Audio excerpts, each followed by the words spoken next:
My name is Jim Fleming, and this is Our Sunday School. Our Sunday School is part of Stuart Heights Baptist Church in Chattanooga, Tennessee.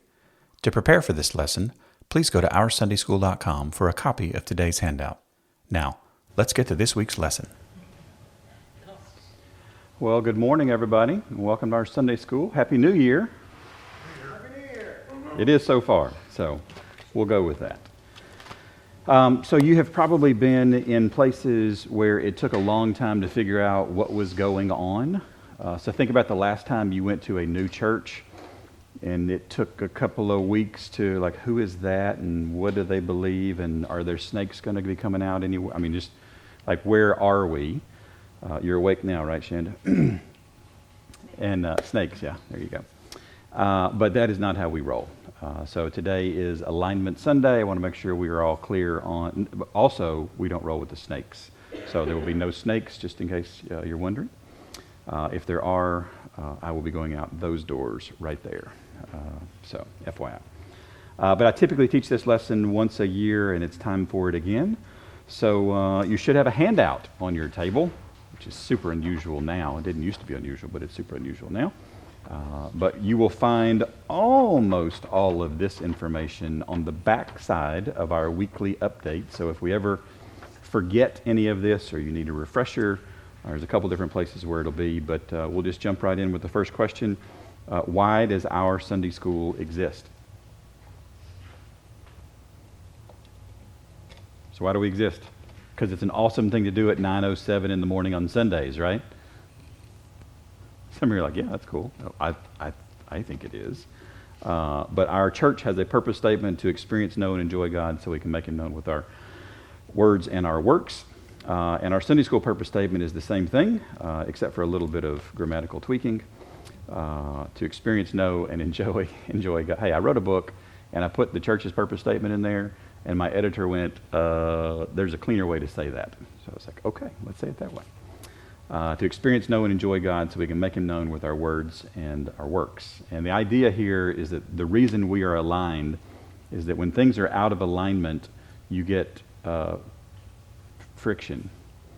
And friction usually results in heat, and heat results in fire, and fire results in a church space in usually church hurt.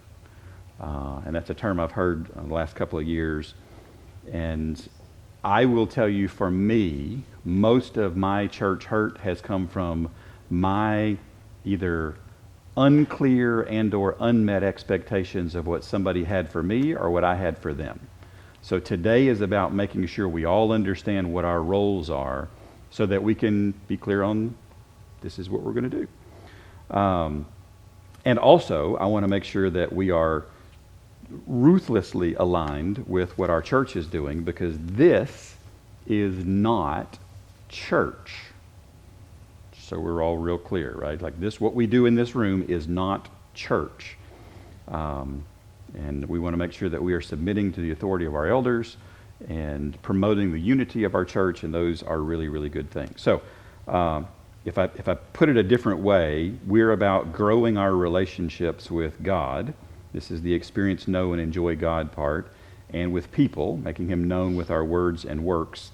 And I would argue that the order matters here. And you'll see this as we go through all of today's lesson, is that this is structured in a way so that it is internally and externally cohesive and logical. But if we try to engage with people before we have engaged with the Lord, good luck, right? We're doing something with no energy and with no authority even. So this is about experiencing and knowing, enjoying God, and making Him known with our words and our works. So how do we do that? Well, a mission is, it kind of puts boots on a purpose statement. It tells us what we're going to do, but it also tells us what we're not going to do. So if it's not listed in our mission, it doesn't mean it's not a good thing. It just means that's not what we're about. Right? There can be a whole lots of things in the world that are really good things, but it's not what we're about. Our Sunday school can't be all things to all people, and I'm not trying to have it be all things to all people, and that's okay.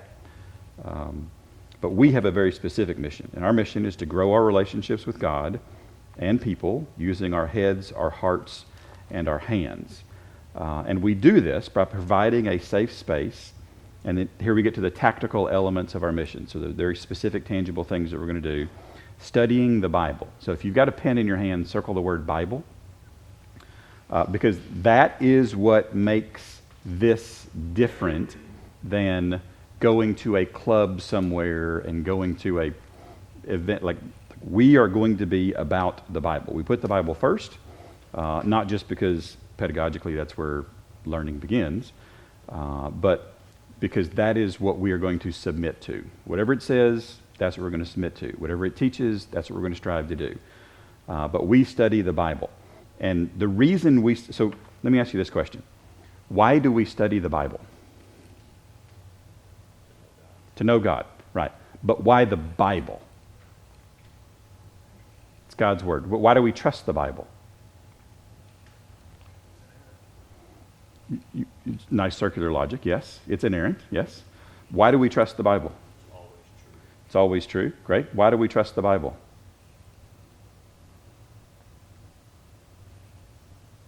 Because the tomb is empty. There was a definitive evidence, like when somebody else who gets up out of the grave writes a book, I want to read it. But nobody else has. So we study this. What we don't study is stuff written about this. We use lots of different tools and lots of different resources to help us with this, but this is going to be my Josh Waitzkin moment. So y'all remember who Josh Waitzkin is? Remember, I talk about Josh Waitzkin about every year. You ever seen the movie Searching for Bobby Fischer? Yes, the little chess prodigy. That was Josh Waitzkin. And Josh Waitzkin was a chess prodigy. There's actually a little picture of him here. I think he was a chess grandmaster at 8, which you're not supposed to be a chess grandmaster at 8. Like, that's a little early. And what Josh Waitzkin is known primarily for is the movie Searching for Bobby Fischer, but what he actually really did is he figured out how to learn just about anything. So he goes off to college and he sits in his classes and he, well, good morning to my mom, good morning to Tim Archer and Sandra Tweed, and hello everybody. Sorry, I've got my comments fixed now so I can see what people are commenting online, so just FYI. That's my squirrel moment. Where were we at? He was going to college, yes. He went to college, and he took a class on the classics, so like historical literature, and studying Aristotle and Plato and Socrates and these guys. And the professor handed out assignments, and they were not assignments to go read Aristotle and Plato and Socrates. They were to go and read people who had read Aristotle and Plato and Socrates and had given their opinion on what they wrote, and then they were going to study that. And he was very confused about why we wouldn't just go back to the source material. Like, why would we not just go back to the source material? And he made this phrase, and I heard him give an interview. He said, I didn't go to college to become a commentologist, to go and to study the commentaries on what the thing was. And I thought, oh, I think we're there on something. So if we end up studying books about the Bible more than we study the actual Bible, we've gotten something backward. So I want to make sure, just right up from the start, like we understand what we're doing and what we're not doing. We're not studying a bunch of stuff about the Bible. Those are book studies, and I think there are good places for book studies. There's a lot of good books. I read a lot of books, but this is about engaging our heads with a substantial interaction with truth. When somebody asks me, because we have a reputation, y'all probably know this, but we have a reputation in this class. When somebody asks me what the difficulty level of our class is, my answer is almost always, you're going to get a substantial interaction with truth. And then people will ask me, what does substantial mean? Well, come and find out. Like, come on in, the water is fine. But we are going to be about studying the Bible. The second thing that we're going to be about, and we're going to provide, don't miss the safe space. We're going to provide a safe space for this. So if you have a question, if I have a question, if we think we understand or think we don't understand something, this is a safe space to go, is this right? Are the implications of this true? Is this helpful for us? Does this magnify our Lord Jesus Christ, or does this denigrate our God? And this is a place to learn and grow, and I think that's helpful. The second thing is praying for others. I have said for a long time, I think our Sunday school is a good place to start a friendship, because you find people who you are generally aligned with, who are headed the same direction, believe relatively the same things.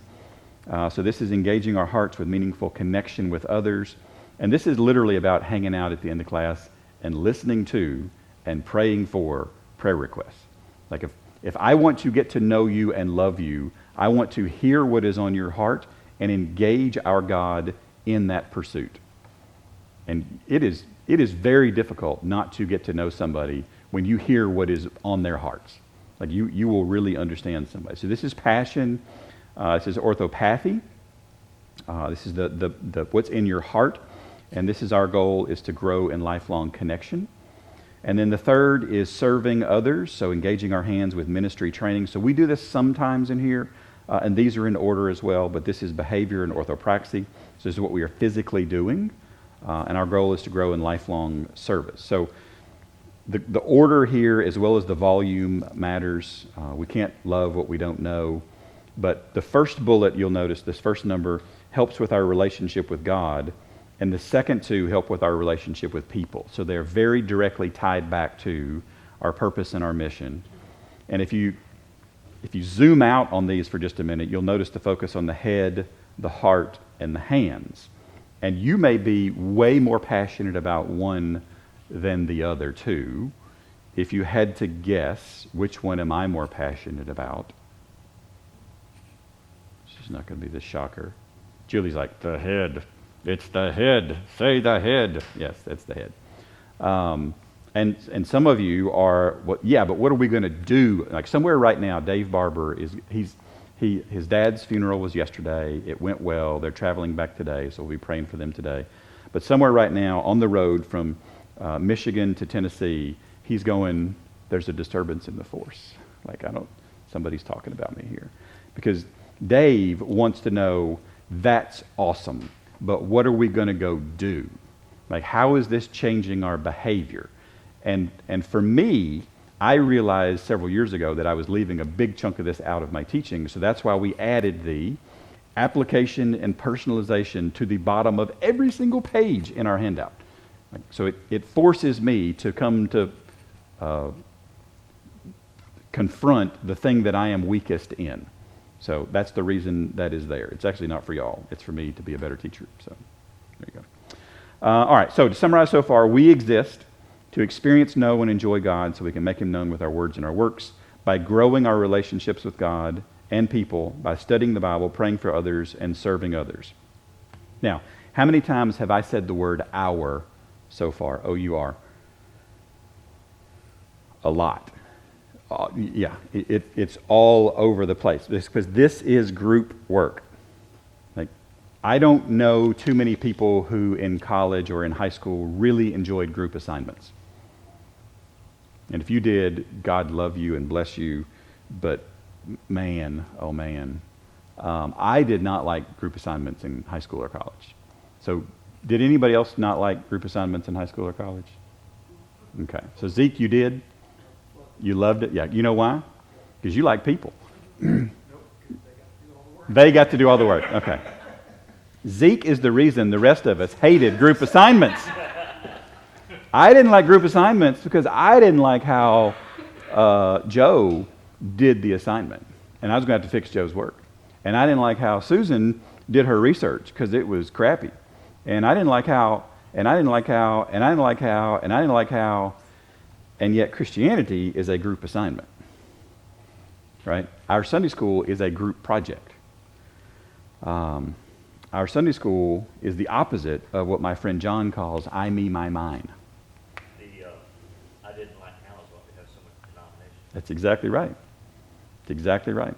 I didn't like how so-and-so did this is why we have so many denominations. That's exactly right. It's not a us, our. It's a I, me, my, mine. I want my way. I want my way. I want my way. And Christianity is like, we're dead, y'all. We're dead to our desires and our wants, and we lay that down at the foot of the cross, and Christ does with us what he wants, because he is our master. But this won't happen on accident. I believe we have to prepare in advance for this to occur. So how do we get ready for class?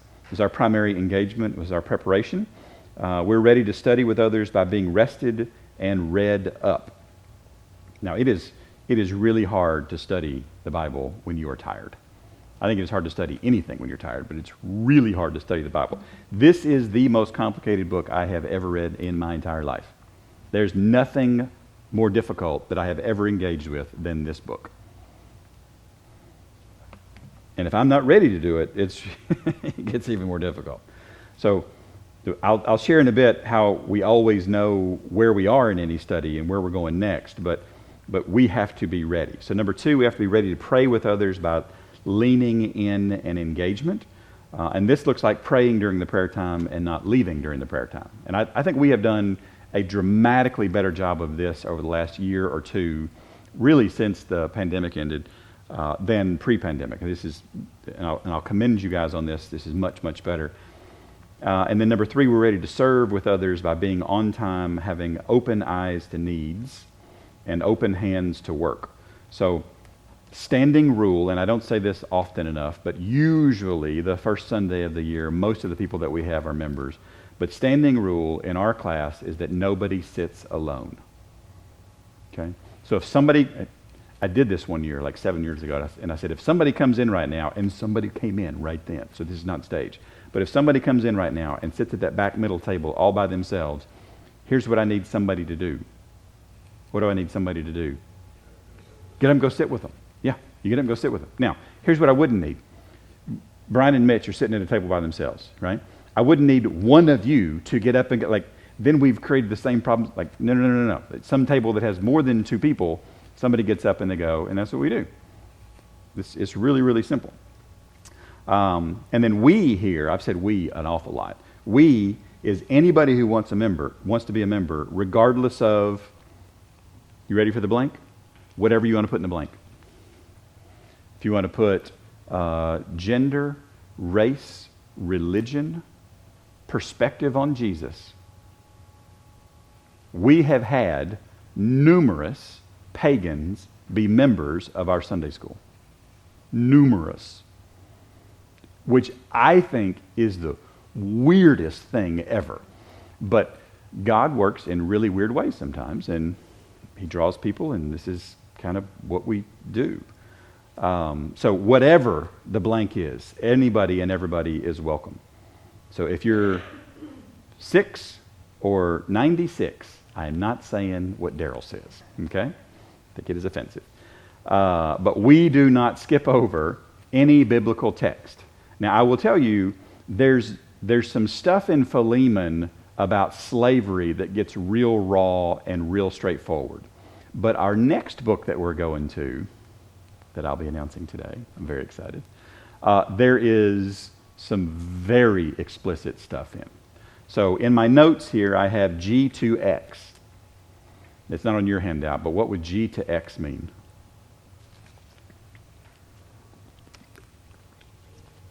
Yeah, the MPAA ratings. There are portions of the Bible that if you made a movie about them, you go like, well, that was G. All right, that's cool. Like, all audiences welcome. And there are portions of the Bible that if you made a movie about them, you should stop making movies. Because, like, that is, I don't know that we should put that on the screen. Like, it's explicit stuff. So we do not skip over any biblical text, but I will try to make sure that I am clear about what is coming up, and often if something is R-rated or X-rated, I will physically put that on the PowerPoint so that it is really, really clear what we're about to do. All right, so when we do these things, when we study with others, when we are ready to pray, when we're ready to serve, something really cool happens, and I believe relationships start to happen. Now, I think relationships start to happen. Relationships don't fully develop in this room. That is think about this as the starting point, not the ending point. But one way to facilitate this is the Johari window. I talk about this a lot. You guys remember the Johari window? Yes? Excellent. Anybody want to explain it to me? No? Let me walk you through it real quick? I'll walk you through it real quick. All right, so this is 2 axes. This is going to feel like a McKinsey presentation. I'm sorry. So you've got you ask. So the more you ask about others, and the more you tell about yourself. Okay? So the arena, there's 4 different quadrants. The arena is what everybody knows. Everybody knows I am wearing what today? A sweater, right? I'm wearing a sweater. You can see the sweater. This is out in the open, right? This is pretty straightforward. I'm wearing blue jeans. For those of you online, I can't get my leg up that high. I'm wearing blue jeans. You just have to trust me. It's okay. The facade, let's talk about the blind spots. This is what others know that I don't. So what do you know that I don't right now? Julie's looking at me. What do you know that I don't? Is my hair messed up right now? It's not? Okay, cool. But I didn't know because I can't see it, right? That's a blind spot for me. A facade is something I know that others don't. What I know that you don't is that when I got my leg about right here, my hip started hurting. It's like that's as far as I really want to go. And Shanda's like, I can help that. That's okay. I'm good right now. But like I'm good right there. That's about as far as it'll go. And there's a reason I stopped right then. Right? So, but I get to pick what's in the facade. I get to pick what's in the arena. I don't get to pick what's in the blind spot because I don't know it. And then there's the unknown. This is what nobody knows. Now, when I taught this lesson last year, I gave the example, and this was an example. It was not true. It was an example. I said, if I had just gone to the heart doctor and run some tests, and we hadn't got the test results back yet, that's what's in the unknown. Like, you don't know it, I don't know it, nobody knows it. What I didn't know is that I used the wrong example. I should have used the cancer example, because that's what last year was, which was ridiculous. So I'm not using any example this year at all. This is just going to be the unknown, all right? But so how do we go from the arena is this size? Because this is where relationships happen. Relationships don't happen here. Relationships don't happen here. Relationships don't happen here. Relationships happen here. So how do we make this bigger? We make this bigger by asking more and telling more. It's engagement. It's like really, really straightforward. This is not complicated. There's a reason people all around the world use this. It's really simple. It just takes intentional effort. And our goal is to make the arena bigger and the unknown smaller. And this is scary because we have all been hurt by something. And almost always we've been hurt because we asked or we told something that was a little bit vulnerable. And somebody didn't steward that information or that relationship or that trust really well. And that hurts. So I'm just telling you out front, this is risky. And it is worth it. It is absolutely 100% worth it. So now that we're ready to engage with each other in class by being ready to study, ready to pray, ready to serve, what's our process? Well, I wrote a book. I wrote it down because I needed to be reminded of what we do and how we do it. So this is how we study the Bible. This is our process. We pray with others, we hear with others, we think with others, we talk with others, we study with others, and then we invite others. And if you want to see what this has looked like in the past, I can show you in a minute how to see our YouTube channel. But you can get there from OurSundaySchool.com. What's that website address at the bottom of your handout? OurSundaySchool.com? Right, okay. Well, I'm sorry, what was it again? It was what? OurSundaySchool.com? Great, okay, cool. Excellent. So then, now that we know our purpose, our mission, our preparation, our process, notice those are not all alliterated, right? I'm not doing it. And if I do it, it's on accident. So what do we expect? What are our membership commitments? So let's start with you guys. What can you expect? What can members expect? Members can expect weekly opportunities to study, pray, and serve. To study, pray, and serve. So you're going to get a chance to study the Bible every week. You're going to get a chance to pray with others. You're going to get a chance to serve others. Now, for years and years and years, I had a level of quality that I kind of would hold myself to in teaching. Do you remember the level of quality? What was the original? Does anybody remember the original level of quality? McDonald's hamburger. And last year, we changed it. Right? Last year, we changed it to a McDonald's cheeseburger. Because I think with the addition of a physical bound copy of a handout, like we have added just enough additional value for whatever, because it's not real cheese, right? I went on McDonald's website. And they have an asterisk next to the cheese, and down the bottom it's like 4 different words. And I thought, I'm just going to leave that alone. But I think you should expect some minimum standard of quality. And every once in a while, I'm not saying every week, I'll tell you, I think about once a month, like I think that lesson went well. That's about as often as I think a lesson that I teach goes well. The rest of the time that was a catastrophe. Like that was just an absolute catastrophe. So I think once a month or so, you'll probably get a double cheeseburger. I'm not saying a Big Mac. That's Julie's favorite. I'm not saying a Big Mac, but it's going to be a little bit better. All right, so opportunities to study, to pray, to serve. You get daily prayer from me. So I pray for every member of our Sunday school class by name every single day. And this is what I feel like a leader ought to do, and that's what I do. And I love you guys, and this is one of the ways that I show that. Now, the next bullet there is soliciting help for ad hoc needs. I am not showing up at your house helping you move. I will rally as many people as I possibly can to help you do X, Y, Z. Fantastic. But I love my wife too much to show up for every single thing that every single person needs. But I will try to help connect and engage and work together to do all that. You should also not expect to be my best friend.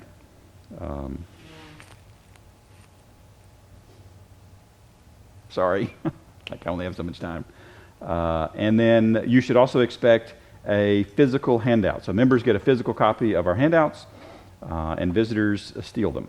So that's usually the way that goes. So if you could help me have the visitors not to steal them, that would be great. Wonderful. I should probably delete that, shouldn't I? Julie's like, yeah, probably so. You've got a list. Oh, wow. I hope you have someone in your life that helps with your sanctification. I sure do. All right, so what can the teachers expect? So the people who stand here should expect the members to do the mission, do the preparation, and do the process. Like that is the expectation. And if you commit to these membership commitments, you can be a member. Don't care what anything else is. This is what binds us as a class. And if you don't want to commit to these membership commitments, then I would encourage you to find a class that you do want to commit and engage with. And if you've committed to these in the past, but this is no longer what you want to commit to, no hard feelings, but go find another class and dig in and enjoy. But I really want us to be passionate and engaged about what we are doing. All right, so a couple of tactical things. We're going to get really tactical now. So what do we believe? We believe the Baptist Faith and Message is our church's expanded statement of faith. I have several explicit goals for me. I'll share some of those with you guys. So 1 Corinthians 16:14, let all that you do be done in love. That's one of my goals. Another one of my goals is 1 Corinthians 14:40, but all things must be done properly and in an orderly manner. Like that, if God wrote a Bible verse just for me, like that is the verse just for me. And then probably, if you put a gun to my head, I'd be scared, and ask me what my life verse is, it's probably Nehemiah 8:8. This is the Levites, the priests and Levites, they read from the book, from the law of God, explaining and giving insight, and they provided understanding of the reading. Like that is my goal when I stand here to do this, is to explain, to give insight, and provide understanding on the reading. And I think if we do everything in love, we strive to do things properly and orderly, we'll have a culture where reading, explaining, and understanding the Bible can actually occur. And that's the goal here. So the last couple of sections are the super tactical items. Somebody tell me what the DV means there. What's the DV mean? Deo volenta, yes. This means if God wills. So this is the Lord willing. If you opened up a newspaper from 75 years ago and there was an announcement about some event that was going to happen, it would have in parentheses DV next to it. Like that's how common this was. And believers no longer run newspapers. So this has dropped off the earth. And this is just my little, because if the pandemic taught me anything, is that God mocks my schedules. He will do what he wills. So I just want to be reminded of it every time I pick up anything with our Sunday school. I want to see DV on it. So when and where do we do this? We do this Sundays from 9:07 to 9:50 in the multipurpose room right here at 1505 Cloverdale Drive in Hixson, except for Easter and the Sundays closest to Christmas and New Year's. So who does what? Who does the work around here? Well, before class, all of our members welcome and sit with others. Like, this is the engagement that we have all committed to. Dave Barber, he leads the audio setup and operates the PowerPoint, and he's not here today, which is why I'm almost always a slide behind today, so I miss you, Dave. During class, and you'll notice what's in the parentheses there? Help wanted, yes, help wanted. So I lead our class, and I'm the primary teacher. My goal this year is to teach about 40 times, but not on any of these Sundays. I will not be teaching on any of these Sundays. So the Sundays that are crossed out in yellow are what? Easter, Christmas, New Year's. The other weekends, I am doing something that is more than I can accommodate the day before. I'm scheduled to, Deo Valente, the day before, and will not have the capacity to teach the next day. So if you're a member and you have a biblical text that you want to walk us through, to explain, to teach, and or continue with the series that we're in, I'm happy to let you teach. Like, that would be fantastic. I think that is a really, really good thing. But I won't be teaching on these white dates. So, everybody got that? Cool. Awesome. Let's see. And if nobody volunteers, we'll skip class for that day. And life will go on. It will be okay. All right, so after class, we've got help wanted here as well. So Linda Decker, yes, thank God for Linda Decker, collects and distributes the prayer requests after class. And when Miss Linda is loving on the little ones, Brian does that and assists her in this space. And then I've got a TBD here next to the schedules and leads lunches and parties. So let me ask you a question. Does anything that you know about me scream, I bet that guy can lead a mad party? No, nothing at all. Brian Decker is probably the coolest guy that I know. And he is laughing uncontrollably right now. Like, this is awesome, right? My general philosophy on this is that we're going to do what we've defined, and I'm going to try to do that really, really well. And as we have members who come in who are passionate and gifted about new things that align with what we've described, then we'll start doing those things.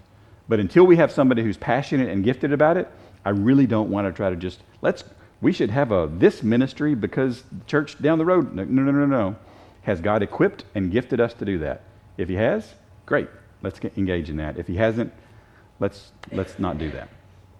All right, so finally, what helps will guide us as we do Sunday school together in 2025. So our resources, obviously the first is God himself, the Holy Spirit. Second is Philemon. Philemon, so you need a copy of Philemon. I would encourage the Christian Standard Bible. And you need a copy of, you ready? Here's what we're doing next. Ephesians. Ephesians. And if you thought, wait, Jim, you said there's some explicit stuff in Ephesians. Yes, there is. There is. It's not just the Old Testament. Imagine that. And then you'll also need, not the Christian Standard Bible. We are changing translations mid-year, so probably around early March, I think we should be starting Philippians. Dang it! I was so trying. Ephesians in early March. We'll be moving to the Legacy Standard Bible, and I have gotten table Bibles for those in class as well. So if you don't have a copy of the Legacy Standard Bible, I would encourage you to get one. It's been one I've been reading for the last year and a half or so. I've been really, really impressed with it. Let me give you a quick example. I finished the second part of the Ephesians handout yesterday. It's about 250 pages or so. And to do Philemon, to do a verse of Philemon using the Nestle Aland 28th edition and the Christian Standard Bible took me about 10 minutes a verse, because the Christian Standard Bible rearranges phrases a lot. And it's like, okay, where's this? Oh, this word's over there, and this word's over there, this word's over there.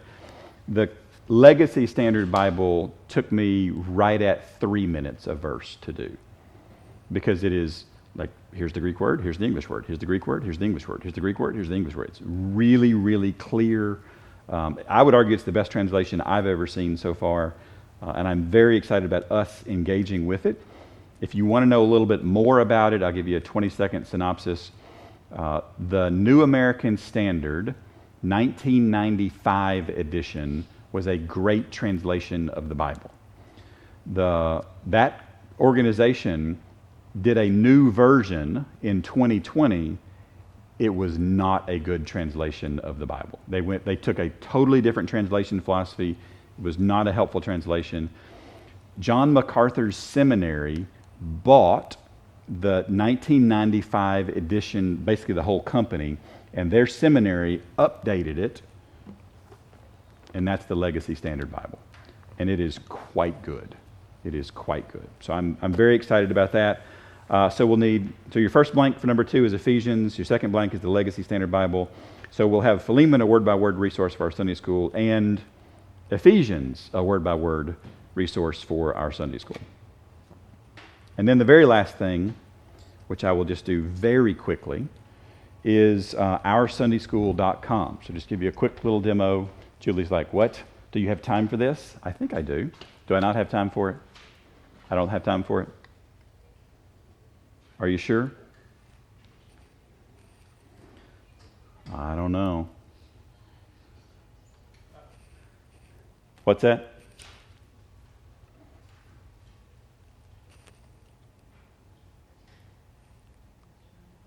All right, so if you were to go to OurSundaySchool.com right now, there's a banner at the top because class is going on right now.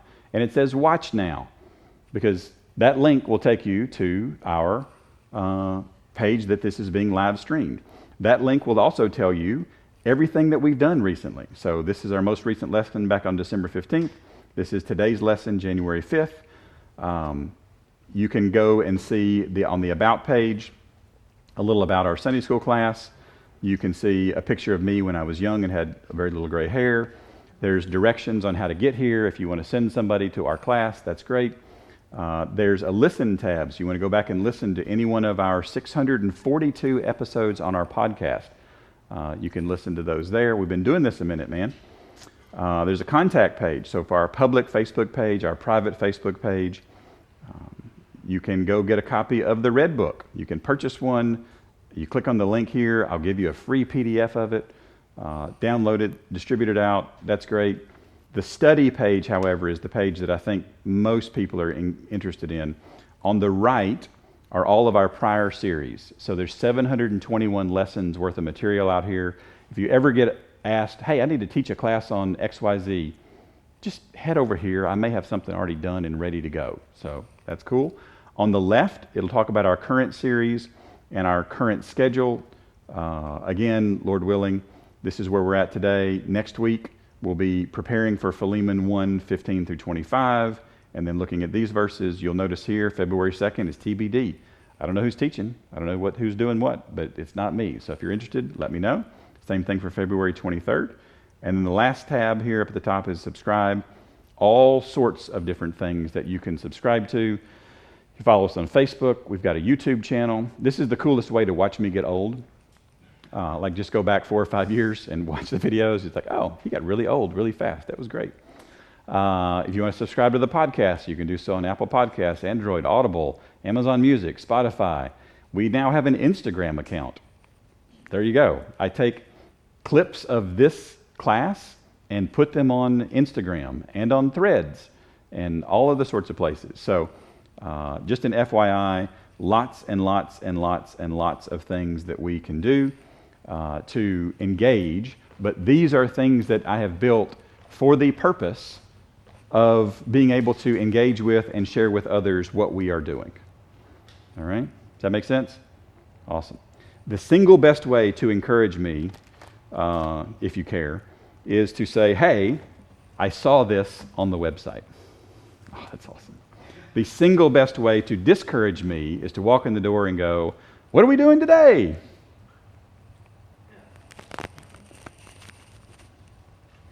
So when I summon all of the Be kind to one another, tenderhearted, compassionate, not striking one another with a book, right? So this is the helpful thing. Yes. So if we ever forget anything on this piece of paper, just remember it's also on the weekly update on the table each week. And then if you want to be a member of our Sunday school class and you're not right now, I'd love to have you join. Just let us know that you want to commit to those membership expectations. And then if you no longer want to be a member of our Sunday school class, that's okay too. Let me know and we'll help you find another place. But that's our lesson for today. Next week we're doing what? Philemon. Yes, we're back in Philemon. We're back in Philemon. Part 2 next week. All right. That's the lesson for today. Thanks for coming, guys. Appreciate you. Thanks for engaging, and don't forget to subscribe to our podcast, YouTube channel, and weekly email. You can subscribe to all 3 of those at OurSundaySchool.com. Grace and peace to you.